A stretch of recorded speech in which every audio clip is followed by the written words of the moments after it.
just like Carter G. Woodson said a long time ago, that education is not merely the impartation of knowledge, but education is also the communication of an experience to a race.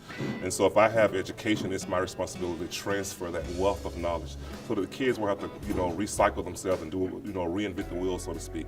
But, let them know my life, problems I've had, my journey, the obstacles I've overcome, so they can, know how to navigate through life. Recognize that times have changed, but things have not changed.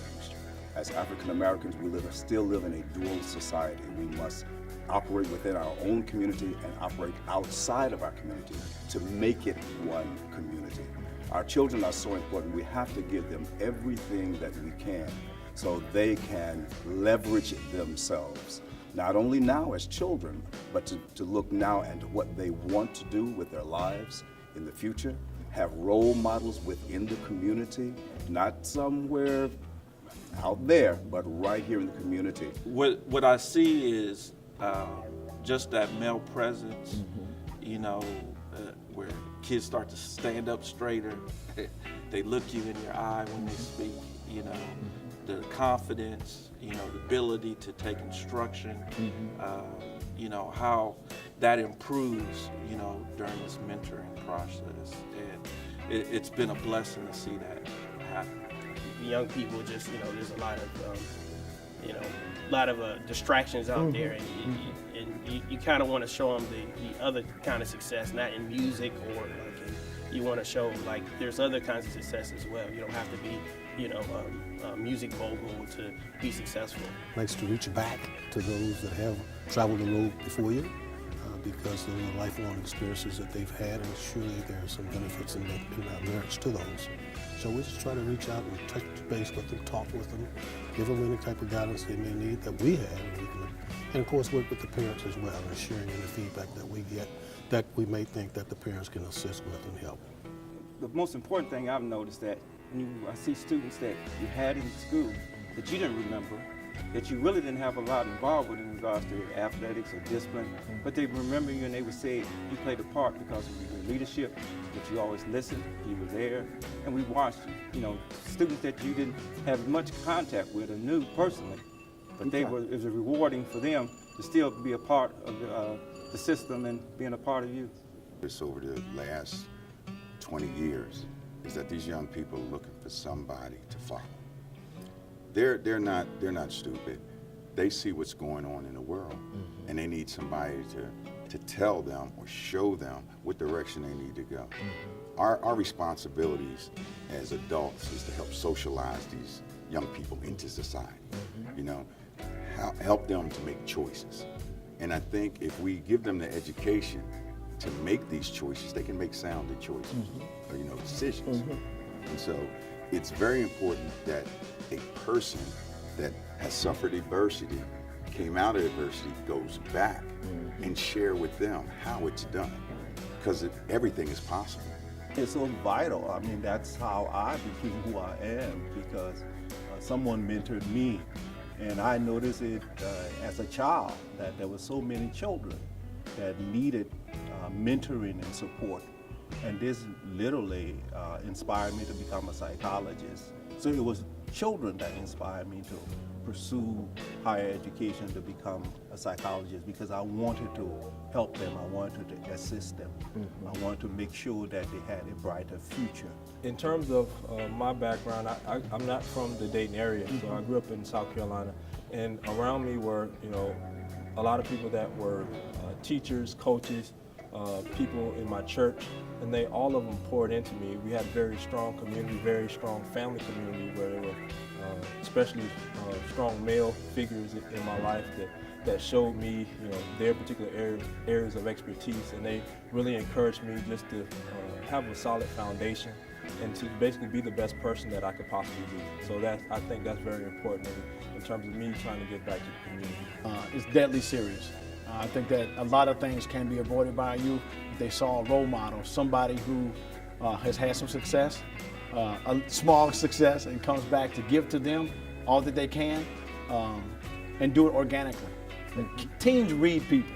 They know if you're real or not, as they say. If you keep it at 100, they know it. And if you could do it authentically, organically, give to them all that you are, I think they know it. And it means a lot because they're going to get that same thing from the drug dealer. They're going to get that same thing from the booster, from the liar, from the gossiper. But for a positive black man, role model, godly man to do it, I think it's impactful and life-changing. Well, it means a great deal to me. It's a great honor. Didn't expect it. And so for people to recognize the work that you're doing, because you're not doing it to be recognized, you're doing it because it's just simply who you are. And it's like the previous people said before, it's a duty, it's a responsibility. And that's what education will do for you. It will inform you to go out and make you realize how much help you need to give to the community. I'm so excited because of what I do in the community, which is basically who I am. Didn't recognize that others were also watching. They always say, be careful, you never know who's watching you. And the involvement with our own community and the community of faith is very important to me. I try to give back to those because someone gave to me. So passing on the torch. It means a lot. My work, really, I work in the background of a lot of different things. And I've had the opportunity to do a lot of great things in the community and my church. But I don't do it for the recognition, but it feels good just to be thanked or to be recognized every now and then. It's a humbling experience. I'm sort of new to the Dayton area, and I sort of didn't know about this award. And Edmund said that I should apply, and I sort of looked when I was actually nominated. I sort of looked at all the people who were nominated beforehand. He was like, you got CEOs, local, Dayton. Prestigious type people here, and I'm just an engineer. I'm just a young guy, so I feel extremely honored about it. I've done some things, but not on the heights as many of the other honorees. So I'm just humbled and happy to be here. I'm not one to boast about what I do and what I've done. However, it's always refreshing to know that there's others that appreciate the efforts that you're making in the community as well as outside of the community. My main interest, of course, is in education and seeing that our youth get every opportunity that's possibly available for them to progress and to lead a fruitful life.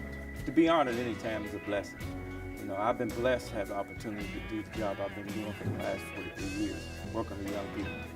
I've been very fortunate that I've been able to go to a job that I look forward to going to every day. It's been challenging, but been rewarding. To be honored for it, it's always makes you feel great. For people to recognize the accomplishments of things that they see you doing. But it's not the rewards of being here today, it's the rewards of what you've done with young people and seeing them grow through the years. And if you've been around as long as I have, you've seen a lot of growth, though, seen some unhappiness, unfortunately. I'm shocked. And I thank God for the opportunity for someone to watch what I'm doing with these young kids.